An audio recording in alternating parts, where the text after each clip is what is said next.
എല്ലാവർക്കും നമസ്കാരം. ആസാമിൽ ഗോഹട്ടിയിലെ കാഴ്ചകൾക്ക് ശേഷം ഇനി നമ്മൾ ലോകപ്രശസ്ത കാസിരംഗ നാഷണൽ പാർക്ക് കാണുവാൻ വേണ്ടി പോവുകയാണ്. ഗോഹട്ടിയിൽ നിന്നും 200 കിലോമീറ്ററോളം ദൂരമാണ് കാസിരംഗയിലേക്കുള്ളത്. ഏകദേശം 4.5 മണിക്കൂർ വേണം ഇത്രയും ദൂരം പോകുവാൻ. നഗരപ്രദേശം കഴിഞ്ഞപ്പോൾ മുതൽ വളഞ്ഞു പൊളഞ്ഞ് കയറ്റം കയറി പോകുന്ന റോഡാണ് ഉള്ളത്. ഇത് NH 715 4 ലൈനാണ്. അതിനാൽ വലിയ തടസ്സമില്ലാതെ നമുക്ക് മുന്നോട്ട് പോകാൻ സാധിക്കുന്നുണ്ട്. പക്ഷേ ഏകദേശം 10 കിലോമീറ്ററോളം പിന്നിട്ടപ്പോഴേക്കും റോഡിൽ വലിയ തടസ്സം കാണുവാനായിട്ട് തുടങ്ങി. കാരണം അന്വേഷിച്ചപ്പോഴാണ് ഗൈഡ് ഉത്സവ് കാര്യം വിശദീകരിച്ചത്.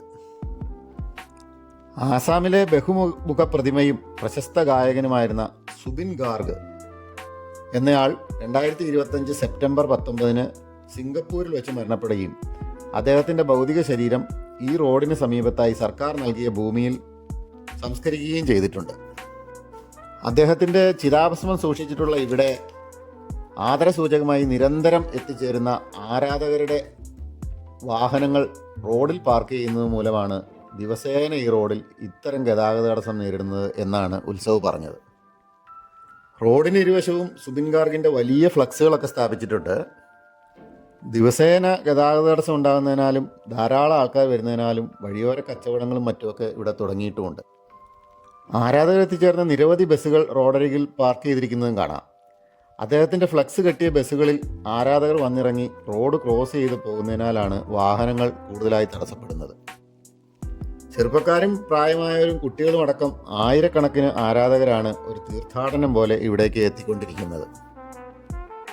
ഇന്ത്യൻ ഗായകൻ, സംഗീതജ്ഞൻ, സംഗീത സംവിധായകൻ, ഗാനരചയിതാവ്, ചലച്ചിത്ര നിർമ്മാതാവ്, നടൻ, സംവിധായകൻ, തിരക്കഥാകൃത്ത് എന്നിങ്ങനെ ബഹുമുഖ പ്രതിഭയായിരുന്നു സുബിൻ ഗാർഗ്. പ്രധാനമായും ആസാമീസ്, ബംഗാളി, ഹിന്ദി എന്നീ ഭാഷകളിലായിരുന്നു ഇദ്ദേഹത്തിൻ്റെ പ്രവർത്തന മേഖല. 2006 ഇറങ്ങിയ ഗാങ്സ്റ്റർ എന്ന ഹിന്ദി ചിത്രത്തിലെ യാ അലി എന്ന് തുടങ്ങുന്ന ഗാനം ഇന്ത്യയിൽ മാത്രമല്ല ഗൾഫ് രാജ്യങ്ങളിലും ഏറെ പ്രസിദ്ധമായിട്ടുണ്ട്. Guitar, harmonium, mandolin, keyboard, tabla തുടങ്ങി 12ഓളം സംഗീത ഉപകരണങ്ങൾ കൈകാര്യം ചെയ്യുന്ന പ്രതിഭയായിരുന്നു ഇദ്ദേഹം. 2025 സെപ്റ്റംബർ 19 സിംഗപ്പൂരിൽ സ്കൂബ ഡൈവിങ്ങിനിടെ അപസ്മാരം മൂലം ഇദ്ദേഹം മരിക്കുകയാണുണ്ടായത്. എന്നാൽ ഇദ്ദേഹത്തിൻ്റെ കൂടെ ഉണ്ടായിരുന്ന മാനേജർ ആവശ്യമായ മുൻകരുതലുകൾ സ്വീകരിച്ചിരുന്നില്ല എന്ന പരാതിയെ തുടർന്ന് മരണം ഒരു വിവാദമായി തീരുകയും ചെയ്തു. ഈ ഭാഗത്ത് ആണ് സുബിൻ ഗാർഗിൻ്റെ ചിതാഭസ്മം ഇപ്പോൾ ഉള്ളത്. ആദരാഞ്ജലി അർപ്പിക്കാനായി 10,000-കണക്കിന് ആളുകളാണ് ഇപ്പോൾ ഇവിടെ എത്തിച്ചേർന്നിട്ടുള്ളത്. ഇവിടം പിന്നിട്ടതോടുകൂടി ഏകദേശം 1 മണിക്കൂറോളമുള്ള ഗതാഗത തടസ്സം നീങ്ങി നമ്മുടെ വാഹനം സുഗമമായിട്ട് മുന്നോട്ട് പോകാൻ തുടങ്ങി. നല്ല റോഡായിരുന്നതിനാൽ യാത്ര വളരെ രസകരമായിരുന്നു.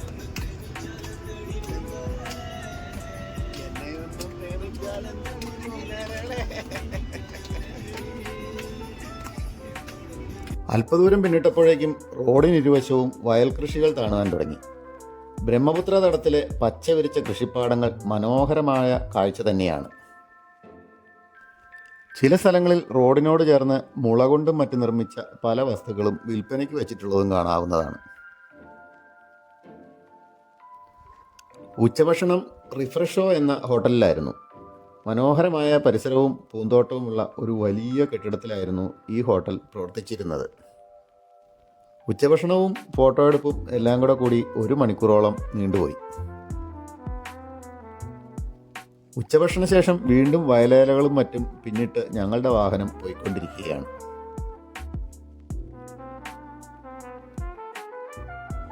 അല്പദൂരം കൂടി പിന്നിട്ടപ്പോഴേക്കും ആസാമിലെ പ്രശസ്തമായ തേയിലത്തോട്ടങ്ങൾ കണ്ടു തുടങ്ങി.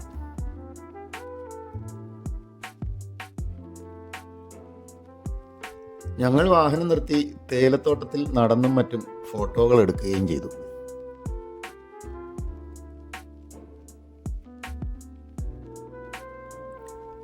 പിന്നീടുള്ള യാത്ര വനത്തിലുള്ള റോഡിലൂടെയായിരുന്നു.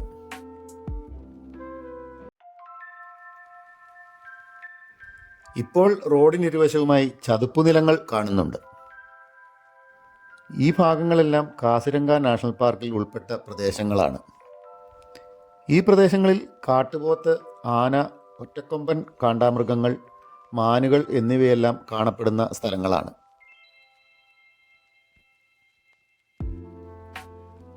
ഇടയ്ക്ക് ഒരു വ്യൂ പോയിന്റിൽ വാഹനം നിർത്തിയപ്പോൾ ചതുപ്പിൽ മേയുകയും മറ്റും ചെയ്യുന്ന വിവിധ തരം മൃഗങ്ങളെ കാണുവാൻ സാധിച്ചു.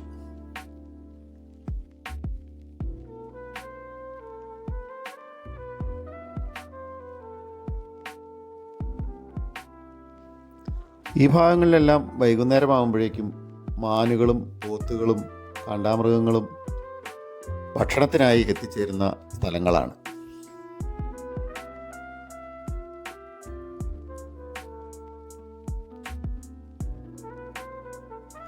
ആസാമിൽ ഇക്കാലങ്ങളിൽ വൈകുന്നേരം 5:30 ആകുമ്പോഴേക്കും സന്ധ്യയാകുന്നുണ്ട്.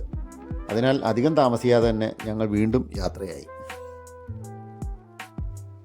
6 മണിയായപ്പോഴേക്കും കാസിരംഗയിലെ ദുർഗാപൂർ എന്ന സ്ഥലത്തുള്ള Kaziranga national orchid and biodiversity പാർക്കിൽ ഞങ്ങൾ എത്തിച്ചേർന്നു.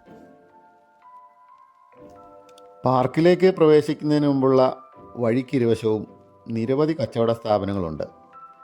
ഭക്ഷണ വസ്തുക്കളും കരകൗശല വസ്തുക്കളുമാണ് പ്രധാന വിൽപ്പന സാധനങ്ങൾ.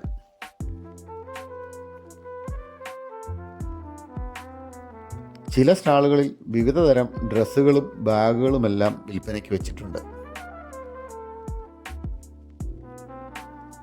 കാസിരംഗയിലെ പ്രധാന ആകർഷണമായ ഒറ്റക്കൊമ്പൻ കാണ്ടാമൃഗത്തിൻ്റെ രൂപങ്ങൾ വിവിധ നിറങ്ങളിലുള്ള മരത്തിൽ കൊത്തിയുണ്ടാക്കിയത് പല സ്റ്റാളുകളിലും വിൽപ്പനയ്ക്ക് വെച്ചിട്ടുള്ളതായി കാണാം.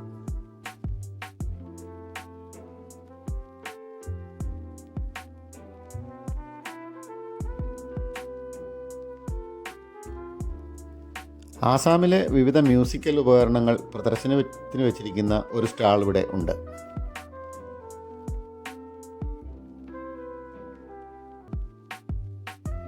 നിരവധി വാദ്യോപകരണങ്ങളാണ് പ്രദർശനത്തിനായിട്ട് വെച്ചിട്ടുള്ളത്. ചില ഉപകരണങ്ങൾ ചിലരൊക്കെ പരീക്ഷിച്ച് നോക്കുന്നുമുണ്ട്.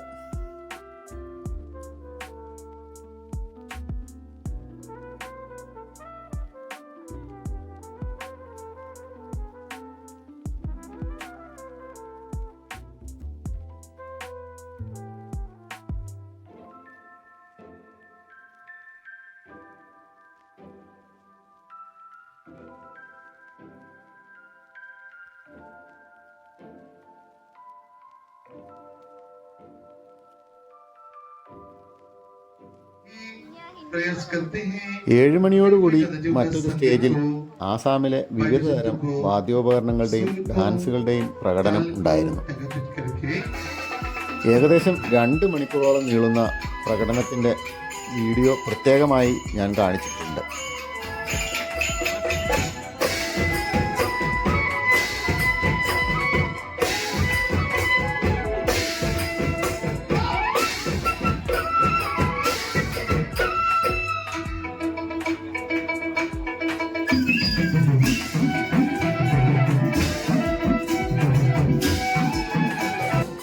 ഒമ്പത് മണിയോടുകൂടി കലാപ്രദർശനം അവസാനിച്ചു.